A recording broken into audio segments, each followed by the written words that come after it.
Over 70,000 New Yorkers have applied from every single zip code to join our administration.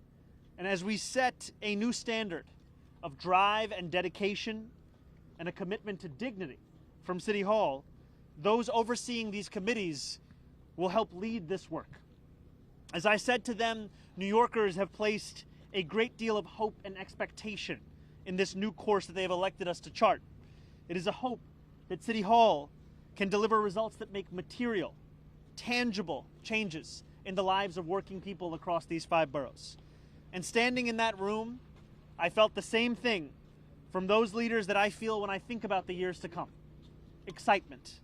Excitement at the potential to transform our city. Excitement to prove that we can once again look towards government with the anticipation and expectation of success rather than the fear of failure. And excitement to make it easier for working people to afford to live a dignified life here in New York City. We stand here with a remarkable opportunity to create a better New York. The kind of opportunity that arrives, if we're lucky, once in a generation. And I could not ask for a better team to set that foundation. New Yorkers have given us a mandate to deliver the change that has so often been denied in this city, a change to make this a city that each and every person can afford. And we will now seize that opportunity with both hands to create a transition that will be defined by the same thing as our administration: excellence. Thank you very much, and with that, I would like to introduce Anne-Marie Gray. Thank you so much, Mayor-elect Mamdani. My name is Anne-Marie Gray. I'm the Executive Director of Open New York. I'm truly honored to be here today. Your campaign has given me and so many New Yorkers tremendous hope and renewed optimism. Bringing down the cost of living, especially the soaring cost of rent, for working New Yorkers has been the core of your campaign and has been the heart of my career in housing, both inside and outside of government. I've worked for public housing authorities, for economic development agencies. I've served in City Hall across 2 administrations, working in the trenches on everything from the Gowanus and Soho rezonings to the origins of City of Yes for housing opportunity. Today, I lead Open New York, a grassroots advocacy group focused on building more homes to lower costs and give tenants more power and options across the city and state. I joined this committee because Zohran is committed to the all-of-the-above approach to the housing crisis that we know New York City needs, one that protects current tenants while also building the homes future families need. I joined because I also know from experience that success comes not only from having a compelling vision, it also requires being very serious about effective governance and what it really takes to make bold ideas happen. New Yorkers deserve a city where everyone can afford and to find a home and a future. I look forward to helping build city government capable of delivering on such an ambitious, hopeful, and positive vision for the city. And with that, I introduce Atiba Edwards from the Brooklyn Children's Museum. Good afternoon. New York has shaped me into who I am today via opportunities. I'm an immigrant from St. Vincent and the Grenadines. I grew up in Brownsville, Brooklyn, graduated from Philippa Schuyler and Bronx Science and the University of Michigan. And it's taught me very much that I right now lead the Brooklyn Children's Museum, a third space that provides opportunities for families and children to learn through playful learning, celebrate vibrancy in the vibrant communities, and also understand and learn cultural competency. I had an opportunity to join this committee, and I knew firsthand what the arts and culture can do as it relates to developing pride and really key 21st century skills. I stand before you as evidence of that. I'm really excited to think about New York retaining its title as the arts and culture capital of the world. When I was invited, I felt a sense of purpose, one that this administration represents more than a dream. It's about an unwavering belief about what New York can accomplish and what every New Yorker deserves. With a renewed set of priorities, we have a chance to create something extraordinary, truly a new era. This administration is setting out to prove that when we lead with courage and conviction, we do not just chase dreams, we redefine what is possible. In the words of Nelson Mandela, it always seems impossible until it's done. Thank you for your time, and I'm excited to bring next to the stage Tara Gardner. Good afternoon. I'm Tara Gardner, and I proudly serve as the Executive Director of the Daycare Council of New York. In addition to representing nearly 300 center-based programs across the 5 boroughs, in partnership with 3 other nonprofit organizations, we deliver the New York City Child Care Resource and Referral Consortium, supporting thousands of home-based business owners and educators and connecting thousands of families across the city to the child care settings of their choice each year. I'm honored to represent the child care and early childhood education sector on the Youth and Education Committee and to work with colleagues toward a universal child care plan that ensures every child and family has access to high-quality, affordable early education and a workforce that can afford to continue to work and live in this city. New York City's parents rely on a workforce of highly trained, dedicated, and passionate teachers, directors, and professionals. And people who cannot catch the sport. In centers and home-based programs, yet these professionals remain underpaid and undervalued. Many centers struggle to keep classrooms open as educators leave for better-paying jobs, and home-based educators often earn barely enough to sustain their small businesses. Mayor-elect Mamdani's commitment to affordable universal childcare opens renewed hope, and I look forward to helping to ensure that his vision and its investments supports families and children, guarantees a stable and flexible, multifaceted system, and affirms and respects the workforce that makes it all possible. And now I'm happy to introduce Mike Flynn, representing the Transportation, Climate, and Infrastructure Committee. Thank you so much, Tara. It's an honor to be here today representing the Committee on Transportation, Climate, and Infrastructure, whose members represent the full breadth of professional backgrounds and perspectives on these issues. I should start by noting that my involvement is in a personal capacity as someone who has served over 2 decades in the public, private, and nonprofit sectors of the industry, and my views represent my own. My entire career as an urban planner here in New York and across North America has been focused on making our transportation and infrastructure system safer and more equitable, sustainable, and resilient, while helping government work more effectively and efficiently to deliver results. Improving the day-to-day lives of New Yorkers is personal to me as the grandson of immigrants and the son of a New York City public school teacher and a former delivery biker and taxi driver. Reliable and affordable transportation and smart, well-maintained infrastructure play a critical role in making this a city in which all New Yorkers can not only survive, but thrive. Whether it's getting to work or picking up our kids from daycare on time, connecting to social and health services, or most importantly, avoiding lives lost to traffic crashes, extreme heat, and flooding. Big ideas like fast and free buses will also have a profound impact on the affordability and livability of the city we call home, which is what excites me so much about Mayor-elect Mamdani's vision. Next, I'd like to introduce Professor Derek Hamilton of the New School, representing the Workforce Development and Economic Development Committee.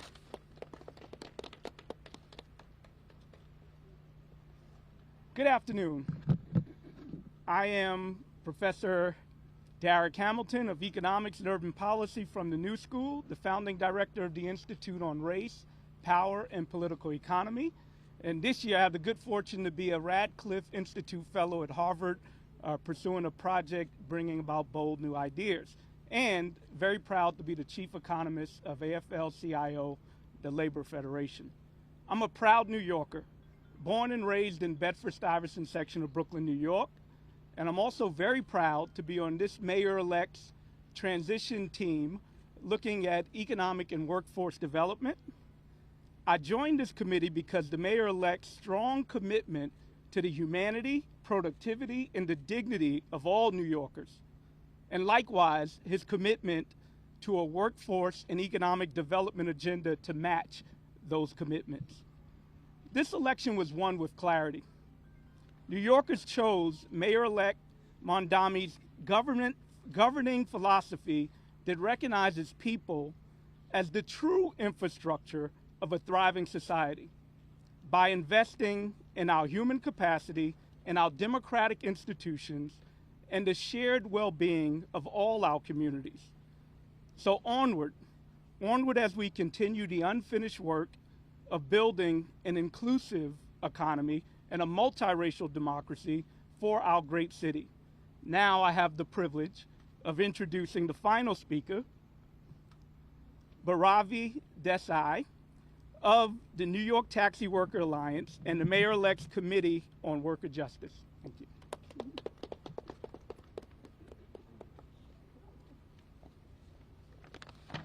Hello, everybody. Good afternoon. My name is Bedavi Desai, and I'm the Executive Director of the New York Taxi Workers Alliance, a proud union of over 28,000 members.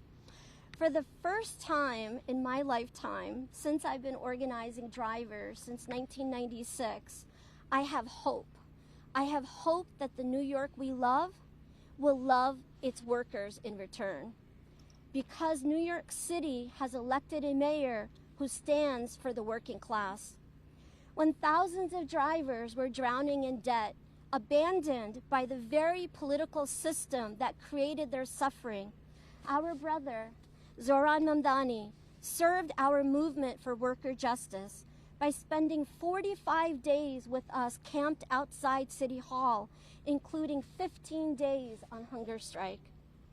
Our union has won over $475 million in debt forgiveness for taxi drivers, recovered over $400 million in wage theft for Uber and Lyft drivers, and secured countless raises and rights.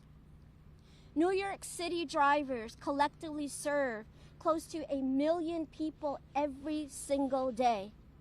But their pathway to a stable middle-class life remains elusive, just as it does for so many workers in our city. 1/3 of the families who live in city shelters have at least one family member with a full-time job. Too many New Yorkers work tiring, back-breaking jobs 6 to 7 days a week, and they still have to worry about tomorrow's meal and next month's rent. In a city with tourism, service, and hospitality industries worth billions, the working class, which is largely people of color and immigrant, do the work that allows rest and leisure. That labor, that dedication to excellence for our city should be treated with respect. It is my honor to serve on Mayor-elect Mamdani's Worker Justice Committee and help fulfill his vision of the New York that we hunger strikers dreamed of. A New York that is affordable, a New York that is compassionate, and a New York that is dignified for working people and poor people, including the 180,000 Uber, Lyft, yellow cab, and livery drivers that my union is proud to fight for. To my brother, our mayor-elect, drivers know all too well how to navigate through the darkness of a tunnel. Under your leadership, we are ready to drive into the light. Thank you. All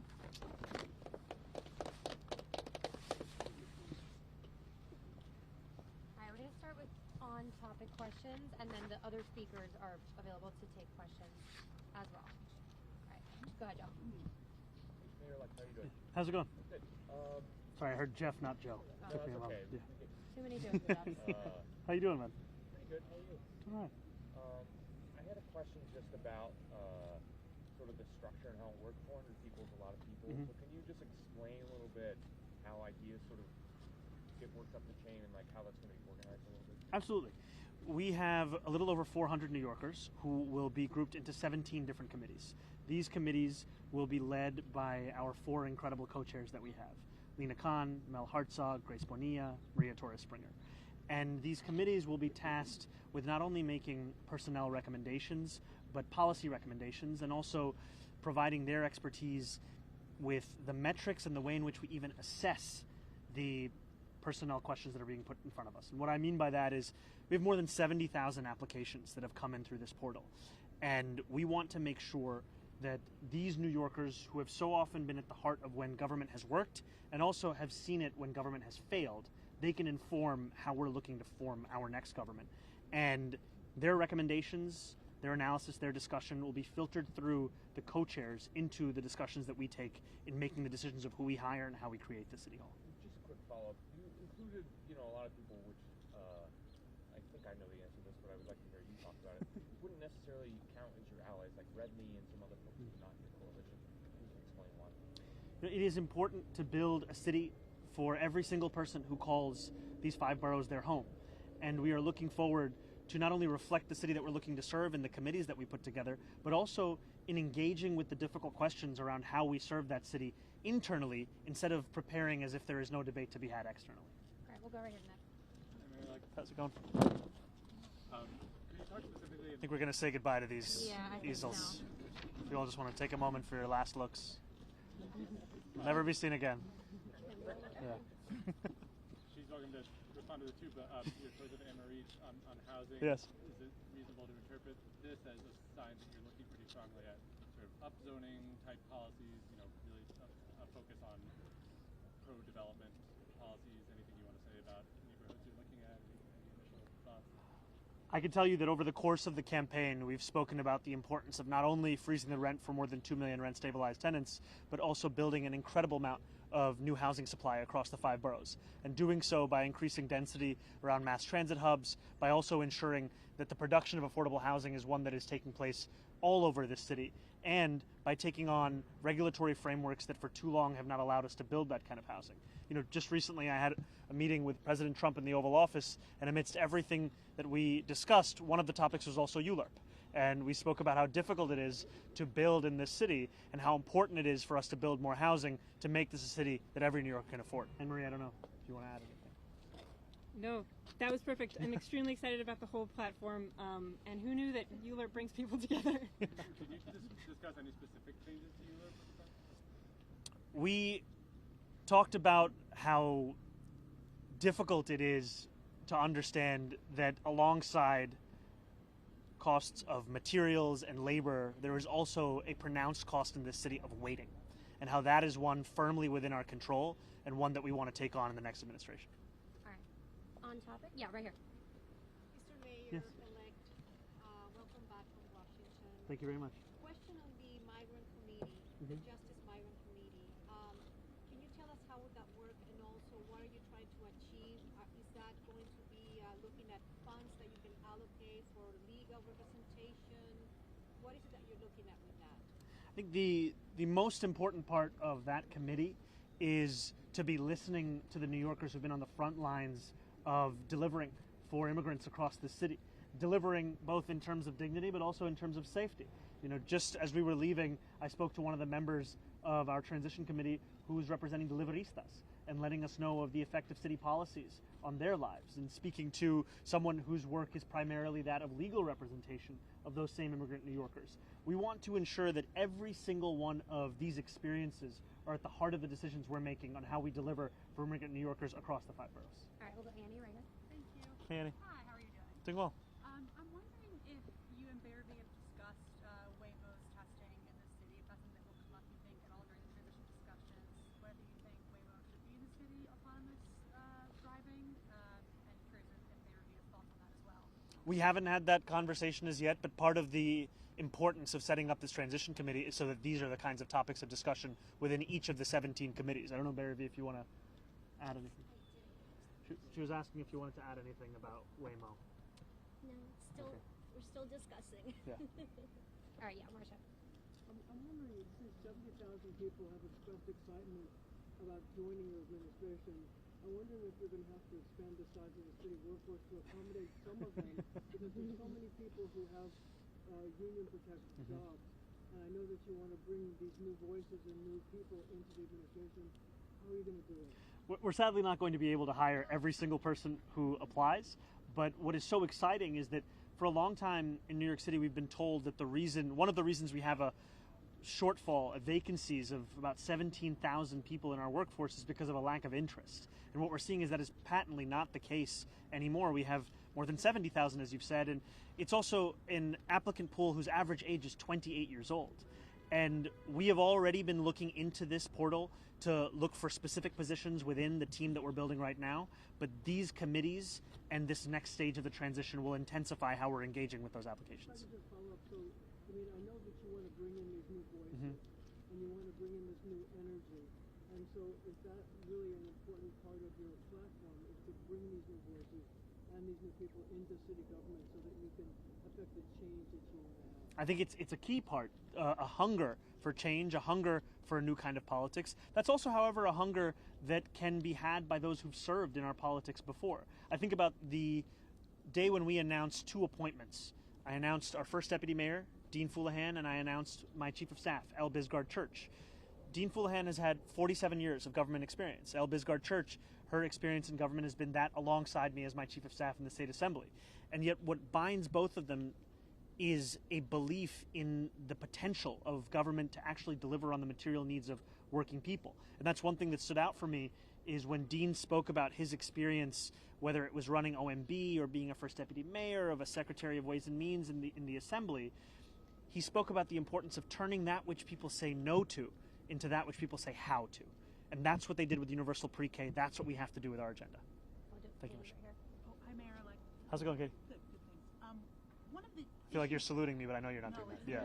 Yeah. One of the issues. Yeah, you can do that. Yeah, I'm sorry. You can do One of the issues with hiring is that it can take months sometimes for people to get on board, and I hear complaints from people who apply for jobs and they don't hear for months. What can you do, at this stage as mayor-elect, and what can you do from January 1st to speed that process up? Because that's something that really has created a lot of issues, especially in agencies like HPD where they desperately need staff. It informs the way in which we're hiring for the key positions in our city hall. We are asking applicants how they would speed up these processes. And a lot of this comes back to OMB, but a lot of it still is endemic throughout many city agencies. And I've spoken to New Yorkers myself who've told me that they've applied for a job, they've been told that they've been approved, and then they have to wait for 6 months for their final approval. And New Yorkers cannot afford to wait that long.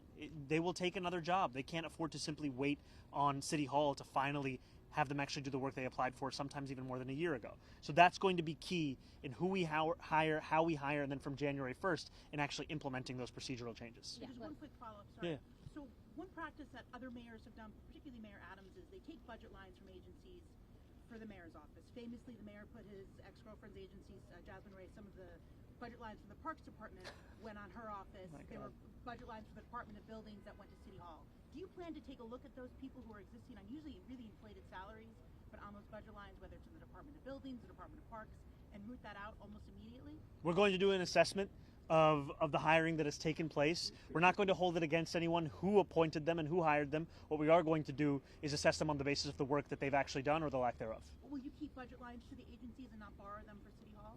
Yeah, we're looking to actually build a very different City Hall. Yeah, all right, Liz right here. 2 questions. One on the 2 new transition committees you mentioned, community organizing and worker justice.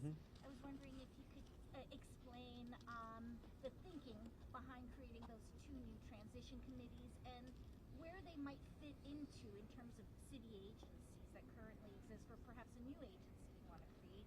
And then the second question was something. Do you mind if we go first question and then you can go to the second one?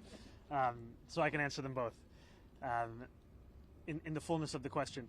Some of what you've asked is what is going to be determined over the course of this transition period. What I will tell you, though, is that these are 2 critical parts of what it means to be a New Yorker today. We have workers across the city who have to deal with conditions that should frankly shame us, and workers who have to deal with wage theft that is often overlooked as if it is not an issue in this city. And to have a committee that is specifically dedicated to worker justice, it acknowledges both the ways in which city government has fallen short in delivering this in the past, and also the opportunities we have to finally do so now. And that's why I was so happy when I looked out onto the room of the more than 400 New Yorkers who are a part of our transition. I could see not only labor leaders, but also rank and file union members who have experienced these kinds of struggles themselves. And community organizing, there has too often been a distance between the intent of what City Hall does and the impact of what it actually has in any given neighborhood across the 5 boroughs. And you will typically find out from the New Yorkers who live there of the ways in which it's fallen short. And we want to use this period as an opportunity where we learn from those lessons, we learn from that history, and we also learn how City Hall could be far more effective in actually executing its vision. All right. Second question is Yes. President Trump mentioned at the press conference on Friday that his daughter Ivanka is friends with the police commissioner, Jessica Tisch. I was wondering if that came up in your conversations with him at all, and whether, is this a way in which the commissioner has sort of the president's daughter's ear to talk about things like sending in the National Guard or federal funding for police? We spoke about the commissioner. I spoke about my decision to retain the commissioner, and we both chatted about the record that she brought forth leading the Department of lowering crime across the 5 boroughs and starting to deliver accountability. And I use that also as an example for my commitment to public safety in the conversation we had, a conversation that also centered on the affordability crisis. All right, we'll go Jeff right here. Hey, how's it going, Jeff? Sir? Wondering, forgive me if you answered this already, but I'm wondering, are there planned meetings with the Adams administration? Has that happened? You've met with the president, but you haven't met with the current mayor yet. And then secondly, I'm wondering, in your meeting with President Trump, have you secured any sort of guarantees that he wants the National Guard or that he won't, take back federal funding? I made the case for our city. I made the case for delivering on the foremost crisis in New Yorkers' lives, the cost of living crisis. And I was heartened to hear President Trump share in the pool afterwards that he was looking to help this city, not to hurt it. And I'll continue to make the case with the president and with anyone, frankly, across the city, across this country, because New Yorkers deserve leadership that puts those New Yorkers first as opposed to ourselves.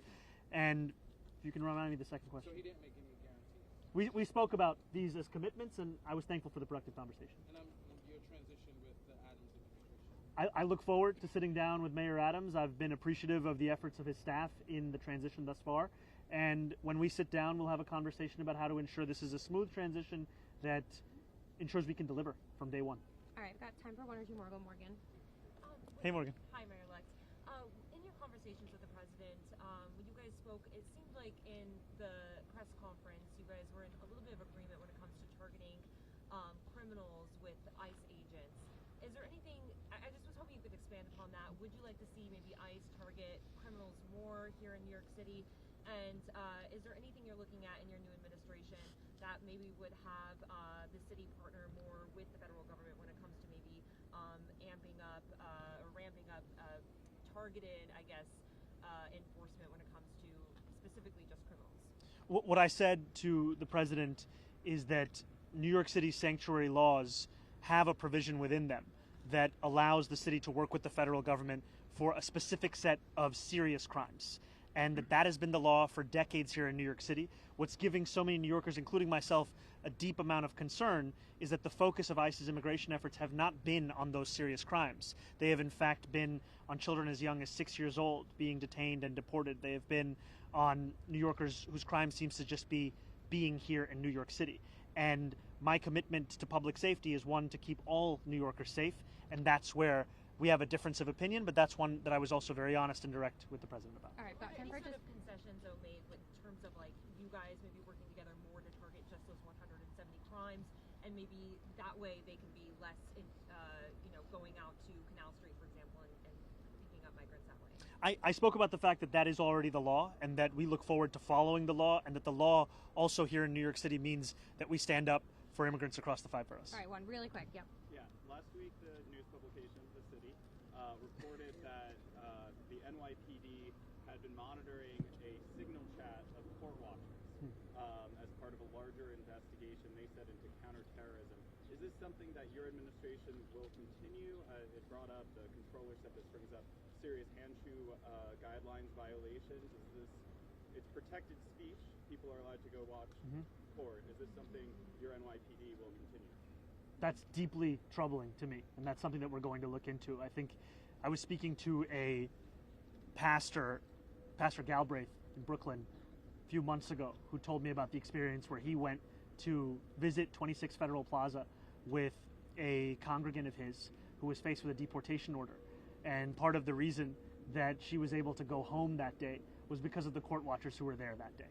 So this is something that we're going to follow up on. This is in no way something that is a part of our policies. Thank you, guys. Yes. All right, we're going to go this way. What's the Thank you, guys. status Sorry. of the dismissal of Tish James's case? Very excited.